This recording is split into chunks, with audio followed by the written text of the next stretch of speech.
والإسلام ديني ومحمدا رسول الله ويقين. الحمد لله نحمده ونستعينه ونستغفره ونعوذ بالله من شرور أنفسنا ومن سيئات أعمالنا. من يهده الله فلا مضل له ومن يضلل فلا هادي له. أشهد أن لا إله إلا الله وحده لا شريك له وأشهد أن محمدا عبده ورسوله. اللهم صل وسلم وبارك على سيدنا محمد وعلى آله وصحبه ومن تبعهم بإحسان إلى يوم الدين. يا أيها الذين آمنوا اتقوا الله حق تقاته ولا تموتن إلا وأنتم مسلمون.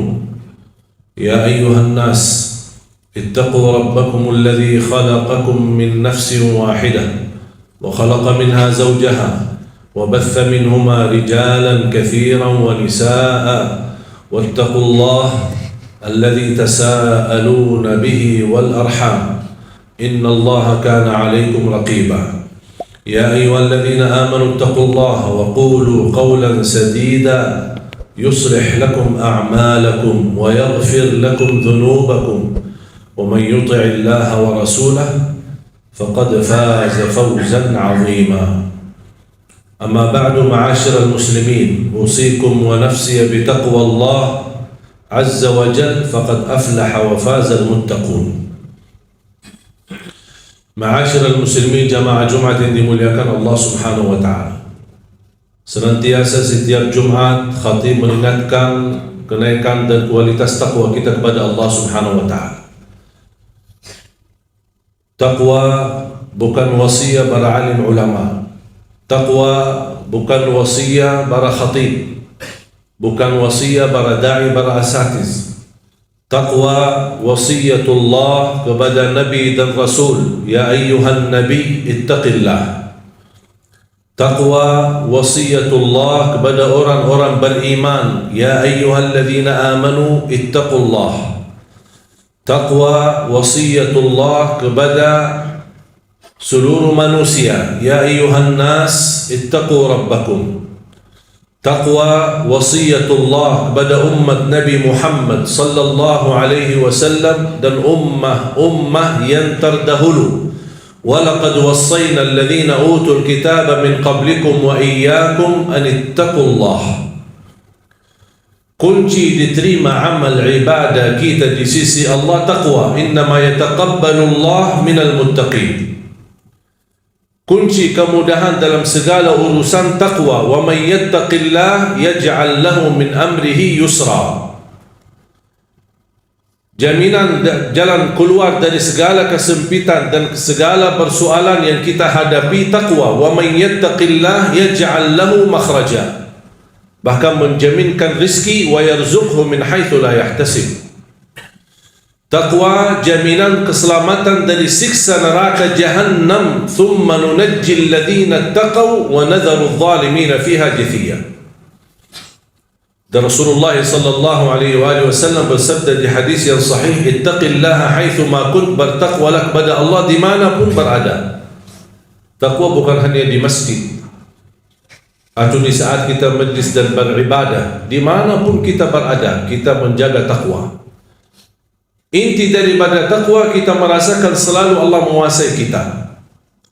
Dimanapun kita berada, tidak ada yang bisa kita sembunyikan, tidak ada yang bisa kita rahasiakan. Karena yang tersembunyi bagi Allah itu nyata. Kita sebagai manusia wajar kalau kita berdosa dan bersalah, karena kita manusia bukan maksum. Malaikat tidak boleh berdosa, bahkan tidak bisa berdosa. Kita sebagai manusia harus berdosa. Tapi Allah Subhanahu wa taala suka orang-orang yang berdosa, yang selalu memohon ampun, yang selalu bertaubat. Nabi kita Nabi Muhammad sallallahu alaihi wasallam istighfar dalam satu hari 100 kali. Nabi Muhammad yang sudah mendapat jaminan ampunan segala dosanya, dia memohon ampun 100 kali setiap hari. Kira-kira kita seperti apa? Allah Subhanahu wa taala paling senang orang-orang yang selalu istighfar. Bahkan dengan kita banyak istighfar dan rutin menjaga istighfar, mendapatkan jaminan jalan keluar dari segala kesusahan, bahkan mendatangkan rezeki dari tempat yang tidak pernah kita nyangka. Man lazima al-istighfar ja'ala Allah lahu min kulli hammin faraja wa min kulli dhiqin makhraja wa yarzuqhu min haitsu la yahtasib. Barang siapa yang menetapkan dan terus menerus istighfar setiap waktu dan setiap saat, dia akan mendapatkan kemudahan dalam segala kesusahan dan akan mendapatkan jalan keluar dari segala kesempitan. Bahkan Allah akan membuka pintu rezeki yang tidak pernah dia nyangka. Ma'asyiral muslimin, jamaah Jumat yang dimuliakan Allah Subhanahu wa taala. Kita umat Islam diberikan oleh Allah kemuliaan. Posisi kita di sisi Allah mulia. Perilaku kita yang menghina diri kita, yang menurangi kemuliaan kita di sisi Allah. Perilaku kita yang membuat kita rendah di sisi Allah, padahal Allah Subhanahu wa taala sudah menetapkan kita di tempat yang tinggi. Wala tahinu wala tahzanu wa antumul a'launa in kuntum mu'minin. Jangan kalian menghina diri sendiri, jangan kita memperbuat kesedihan, karena kalian sudah ditinggikan oleh Allah Subhanahu wa taala dengan kemuliaan kalau kalian betul-betul beriman. Salah satu jaminan kemuliaan kita adalah Al-Quran. Semakin kita dekat sama Al-Quran, semakin terjaga kemuliaan kita di sisi Allah. Al-Quran sudah mulia. Innahu laqur'anun karim, sebagaimana ayat di suratul Waqiah. Innahu laqur'anun karim, sesungguhnya Al-Quran itu mulia. Saya mengambil pelajaran, kalau Al-Quran itu sendiri mulia, buat kita apa? Membaca beberapa ayat dan jumlah beberapa hadis, saya menemukan Al-Quran bukan sendiri mulia, tetapi Al-Quran menjamin dan membagikan kemuliaan bagi orang-orang yang selalu dekat sama Al-Quran. Sahabat Rasulullah SAW tidak ada hentinya membaca Al-Quran. Semestinya kita mampu mengalahkan sahabat Rasulullah dalam membaca Al-Quran. Saya tidak berkata menamalkan atau menhayati, karena kita belum banyak begitu faham isinya, apalagi dalam bahasa Arab. Tapi paling tidak kita mampu mengalahkan mereka dalam membaca Al-Quran. Kenapa? Karena di zaman mereka, zaman Rasulullah SAW dan para sahabat, tidak ada Quran. Yang ada potongan ayat-ayat yang ada di dalam kulit unta, kulit kambing yang disimpan sana sini. Jadi kalau ada orang mau sambungkan ayat atau kumpulkan satu surah, harus dia bisa berhubungan dengan beberapa orang lain yang bisa menemukan sahabatnya yang memiliki potongan-potongan ayat, digabungkan, belum dijadikan satu Quran. Makanya ada banyak para sahabat yang hafiz Quran karena mereka begitu mendengar wahyu dari Rasul dan membacakan ayat yang Allah kirimkan kepada Nabi Muhammad SAW, yang Allah turunkan kepada Nabi Muhammad SAW, mereka mampu hafal. Makanya ketika ada orang kesulitan mencari potongan ayat atau surah apa, dia cari para penghafal Al-Quran di zaman Rasulullah SAW. Siapa di antara sahabat? Dan ini dijalankan keadaan seperti ini sampai zaman Abu Bakar As-Siddiq radhiyallahu anhu. Ketika beliau menjadi khalifah, baru terkumpul Al-Quran menjadi satu, yang disebutkan oleh ulama al-jam'ul awal, kumpulan yang pertama menjadikan satu mushaf. Ketika datang zaman Uthman bin Affan radhiyallahu anhu, menumpulkan lagi menjadikan satu mushaf yang disebarkan atau diberedarkan di seluruh dunia dengan satu mushaf. Kita sekarang Al-Quran di mana-mana. Tidak ada kesulitan untuk menemukan dan mencari Quran. Dari segi harga, dari segi kualitas, kertas warna-warni, bahkan ada sekarang yang bertajwid, ada warna tajwid, ada asbabun nuzul, ada terjemahannya. Ada orang kesulitan barangkali ke pustakaan atau ke toko untuk beli Al-Quran, tidak usah capek. Alhamdulillah HP kita bisa download Al-Quran. Tapi sayang sekali, begitu fasilitas dan kemudahan kita mampu menjadikan Al-Quran budiman sehari-hari kita, tapi justru kita menjauh dari Al-Quran. Berapa kali kita baca Al-Quran dalam sehari? Saya pernah tes, kira-kira kalau maksimal saya khususkan waktu bersama Al-Quran, saya butuh berapa lama untuk khatam 30 juz.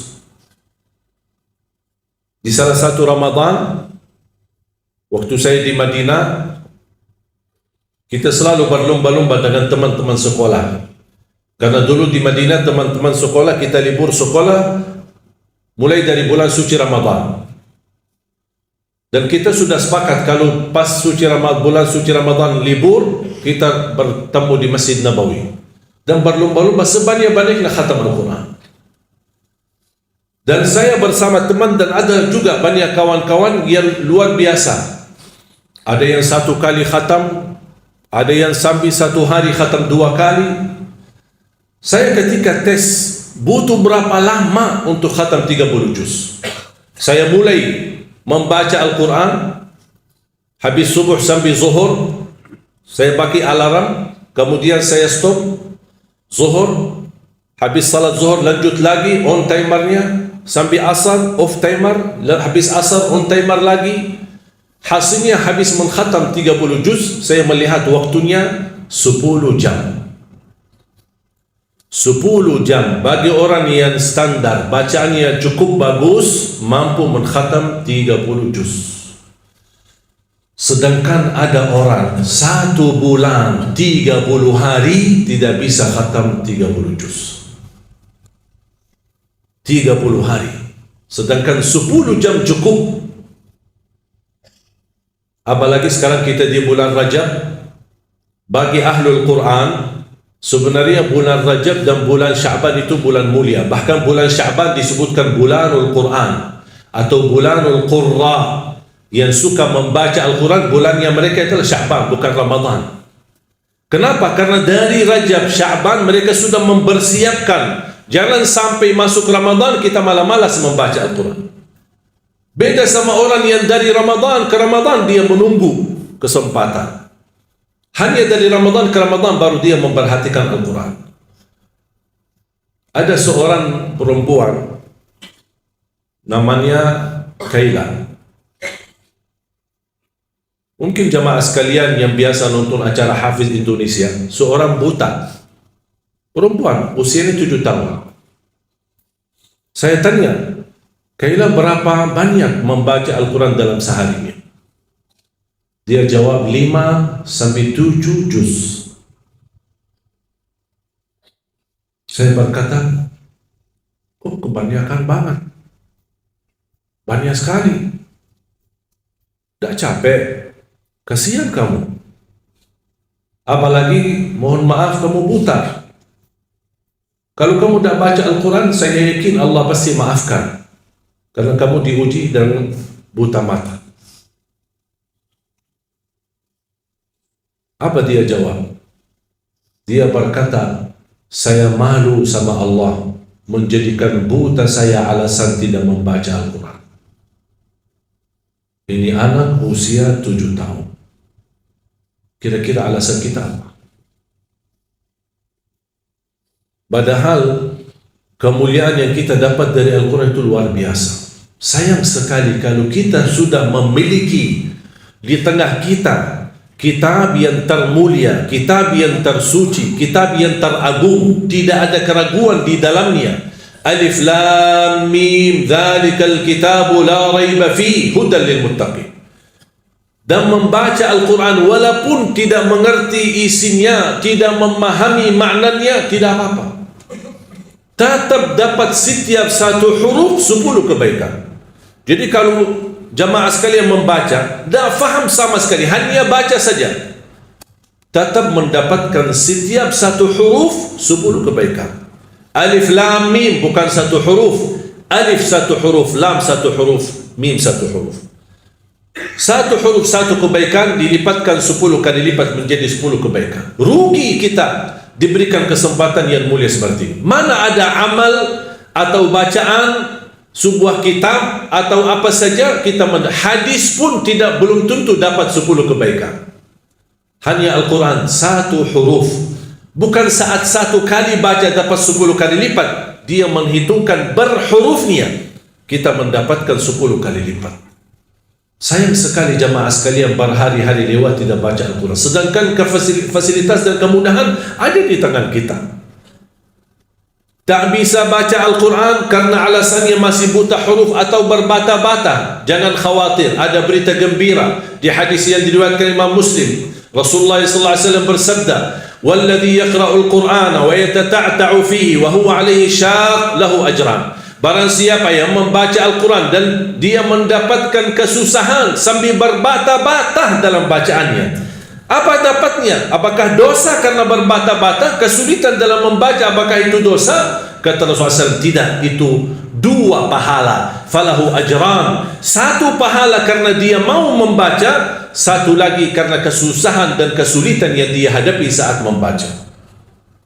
Mohon maaf, tidak bisa baca sama sekali, alhamdulillah masih bisa simak, dengar. Sambil naik motor, sambil kita menjalani tugas di kantor, atau kita kemana saja pergi, alhamdulillah sekarang fasilitas mudah. Dan HP kita bisa kita dengar murattal, sambil kita khatam 30 juz, walaupun tidak mengerti isinya, mendapatkan keberkahan. 1 ayat kalau kita jaga setiap habis salat fardu dan ketika mau tidur, sebagaimana bersabda Rasulullah SAW, "Man qara'a ayat al-kursi dubura kulli salatin laysa bainahu wa bainal jannati illa yamut." Barang siapa yang membaca ayat kursi setiap habis salat fardu, dijamin menjadi ahli surga. Coba 1 ayat saja menjaminkan kita masuk surga. Kira-kira gimana 30 juz Al-Quran? Dan selalu saya sampaikan kepada jamaah, kalau seandainya buru-buru, lagi ada rapat, ada meeting, ada urusan mendadak, tak bisa berlama-lama di masjid, tak apa-apa, habis istighfar, langsung baca ayat Al-Kursi, terus habis itu jalan. Terus gimana? Subhanallah, walhamdulillah, dan zikir-zikir yang lain, tak apa-apa, sambil jalan pulang. Bisa kita jalankan zikir itu. Asal jangan tinggalkan ayat Kursi setiap habis salat, karena itu jaminan mendapatkan surga Allah Subhanahu Wa Ta'ala. Saya harap jamaah sekalian, kita mempersiapkan diri mulai sekarang. Jangan menunggu Ramadan yang datang, karena belum tentu bertemu Ramadan. Tidak ada yang punya jaminan punya umur sampai bulan suci Ramadan. Makanya saya harap, kalau tidak bisa 1 juz dalam 1 hari, minimal mulai harimu baca Al-Quran, tutupi harimu dengan membaca Al-Quran. Tunjukkan perubahan. Kalau anda ingin Allah rubahkan nasib kita, anda ingin Allah merubahkan rizkimu, Allah ingin merubahkan keadaanmu menjadi lebih baik, tunjukkan perubahannya kepada Allah Subhanahu Wa Ta'ala. Tunjukkan perubahan yang luar biasa, akan dapat anugerah yang luar biasa. Tapi jangan kita menjadi hamba biasa-biasa saja, tapi minta sama Allah yang luar biasa. Itu tidak adil. Oleh karena itu jamaah sekalian, mari kita minimal mulai harimu baca Quran semampunya. 1 ayat, 2 ayat, 1 halaman, apa yang anda mampu tunjukkan. Begitu habis subuh, sebelum beraktivitas, sebelum jalan ke kantor atau kemana, kita baca Al-Quran. Begitu pulang, sudah mau tidur, siap-siap, sebelum tidur ambil air wudu dan baca Al-Quran. Habis itu tidur. Semoga di antara kita memulai hari kita baca Quran, tutupi hari kita baca Al-Quran, semoga di antaranya kita mendapatkan keberkahan oleh Allah Subhanahu Wa Ta'ala. Berkah terjamin. Saya belajar dari ibu saya, setiap hari tidak pernah lewat pasti khatam suratul Baqarah setiap hari, karena Rasulullah SAW bersabda, "Alaikum bi suratil Baqarah fa inna akhdaha barakah wa tarkuha hasrah wa la tastati'uha al-batalah." Ambillah suratul Baqarah, jagalah suratul Baqarah. Barang siapa yang membawa suratul Baqarah, sesungguhnya dia telah membawa keberkahan. Dan barang siapa yang meninggalkan suratul Baqarah, kata Rasulullah SAW, akan menyesal. Kira-kira mau mendapatkan keberkahan atau membawa penyesalan? Kalau kita merasa diri gagal menjadi ahlul Quran atau menghafal Al-Quran, mohon dengan sangat, jangan gagalkan anakmu menjadi penghafal Al-Quran. Saya kagumi dan terkejut ketika melihat anak-anak hafiz Indonesia. Rata-rata dari orang tua yang awam, orang tua yang buta huruf, orang tua petani, orang tua yang tidak punya kemampuan. Bahkan ada orang tua yang tidak pernah belajar sama sekali Al-Quran. Tapi begitu dia memperjuangkan, sampai ada seorang ibu berkata, sudah hentikan buta huruf lagi.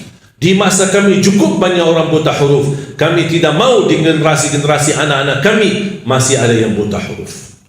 Kalau anda gagal menjadi penghafal Al-Quran, mohon jangan gagalkan anakmu.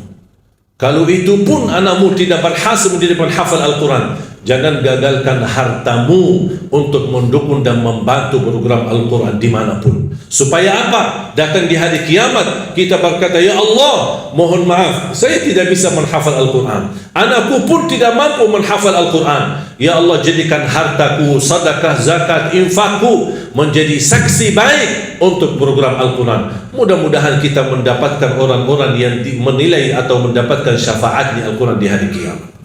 Barakallahu li wa lakum fil Qur'anil azim wa nafa'ni wa iyyakum bima fihi min al-ayati wa dhikril hakim. Aqulu qawli hadha wa astaghfirullah li wa lakum wa li sa'iril muslimina wal muslimat min kulli dhanbin wa khati'ah fastaghfiruhu innahu huwal ghafurur rahim. Alhamdulillahi ala ihsani wa syukru lahu ala tawfiqihi wa imtinani. Ashhadu an la ilaha illallah wahdahu la sharika lahu ta'ziman li syanihi wa ashhadu anna Muhammadan 'abduhu wa rasuluhu ad-da'i ila ridwanihi. صلوات ربي وسلامه عليه وعلى أصحابه وزوجاته وعلى التابعين ومن تبعهم بإحسان إلى يوم الدين وعنا معهم بمنك وكرمك يا أرحم الراحمين. اتقوا الله اتقوا الله اتقوا الله. معاشر المسلمين, saya ingatkan hadis Uthman bin Affan radhiyallahu anhu yang diriwayatkan Imam Bukhari, khairukum man ta'allama al-Qur'an wa 'allama. Sebaik-baik antara kalian yang mempelajari Al-Quran dan mengajarnya. Ini dapat hadiah besar dari Rasulullah. Kalian sebaik-baik orang. Syaratnya apa? Mempelajari Al-Quran. Di hadis yang diriwayatkan Imam Muslim, Iqra'ul Qur'ana fa innahu ya'ti yawmal qiyamati syafi'an li ashab. Bacalah Al-Quran. Sesungguhnya Al-Quran menjaminkan syafaat bagimu. Siapa yang berkenan menjadi teman sama Al-Quran? Kita tidak tahu berapa sisa umur kita. Mari kita sama-sama menjadikan sisa umur kita berteman sama Al-Quran. Lagi pusing, lagi menghadapi masalah, coba buka Al-Quran. Wallahi bakal adem, enak, sejuk hati kita. Ini kalamullah, bukan kalam manusia. Masa kita tersentuh hati kita dengan kata-kata manusia yang indah, kata-kata manusia yang menyentuh hati, tapi ucapan Allah, kalamullah, tidak pernah menyentuh hati kita. Sedangkan kalau Allah turunkan Al-Quran di atas gunung-gunung, bisa hancur menjadi pasir. Mari kita sama-sama memperhatikan Al-Quran. Jangan menunggu bulan suci Ramadan. Mulai hari ini, sedikit demi sedikit, walaupun kita tidak mampu khatam di bulan Rajab, tidak mampu khatam di bulan Sya'ban, tapi karena sudah terbiasa 2 bulan ini, kita terus berdekatan sama Al-Quran. InsyaAllah begitu tiba bulan Ramadan, kita sudah mudah untuk mengkhatam Al-Quran, bukan hanya 1 kali, tapi insyaAllah berkali-kali. Imam Syafi'i radhiyallahu anhu wa rahimahullah, dalam setiap bulan suci Ramadan khatam 60 kali. Saya membayangkan 60 kali. Kalau standar 10 jam, berarti 20 jam Imam Syafi'i membaca Al-Quran. Sisanya berapa? 4 jam sehari. Jangan berikan sisa waktumu untuk Al-Quran. Jangan bilang saya belum ada waktu. InsyaAllah kalau ada sisa waktu saya akan baca Al-Quran. Tapi saya harap jadikan Al-Quran adalah yang terutama dalam sehari-hari, bukan yang tersisa dalam sehari. Semoga kita semua yang hadir dimuliakan dan dijadikan oleh Allah ahlul Quran dunia dan akhirat. Inna Allah wa malaikatahu yusalluna ala nabiy ayyuhalladzina amanu sallu alaihi wa sallimu taslima. اللهم صل على محمد وعلى آل محمد وبارك على محمد وعلى آل محمد كما صليت وباركت على إبراهيم وعلى آل إبراهيم في العالمين إنك حميد مجيد. اللهم اغفر للمسلمين والمسلمات والمؤمنين والمؤمنات الأحياء منهم والأموات إنك سميع قريب مجيب الدعوات. Ya Allah, jadikan kami semua ahlul Quran, jadikan kami semua ahlul Quran, keluarga Al-Quran, berakhlak-akhlakul Quran, yang mencintai Al-Quran, yang mampu dengan kemampuan yang mengamalkan isi Al-Quran, dan akhiri hayat kami saat membaca Al-Quran, dan jadikan akhir hayat kami husnul khatimah ya Rabbal Alamin. Ya Arhamar Rahimin, aku mohon untuk semua jamaah yang hadir selepas salat ini, masing-masing pulang sudah diampuni segala dosanya, disucikan hatinya, dibersihkan jiwanya, diselamatkan setiap langkah-langkahnya, disehatkan badannya, diberikan kemudahan dan keberkahan rezekinya yang mencukupi bisa membawa kita semua ke tanah suci haji dan umrah dan ziarah Nabi Muhammad sallallahu alaihi wasallam. Allahumma ya Allah, ampuni kedua orang tua kami, ampuni saudara kami, anak-anak kami, berikan kepada keturunan kami menjadi salih salihah, anugerahkan kepada rumah tangga kami menjadi sakinah wawaddah warahmah, berikan kepada kami pemimpin yang takwa, pemimpin yang adil, pemimpin yang amanah, yang patuh dengan kalamullah, yang patuh dengan Al-Quran, yang mencintai agamamu ya Rabbal Alamin. Allahumma ya Allah, hidupkanlah kami dalam keadaan iman, wafatkanlah kami dalam keadaan Islam, kumpulkanlah kami selalu bersama hamba-hambamu yang salih ya Rabbal Alamin. Rabbana atina fid dunya hasanah wa fil akhirati hasanah wa qina adzaban nar. Ibadallah, inna Allah ya'muru bil 'adli wal ihsani wa ita'i dzil qurba wa yanha 'anil fahsya'i wal munkari wal baghi يعظكم لعلكم تذكرون فاذكروا الله العظيم الجليل يذكركم واشكروه على نعمه وآلائه يزدكم ولذكر الله أكبر والله يعلم ما تصنعون.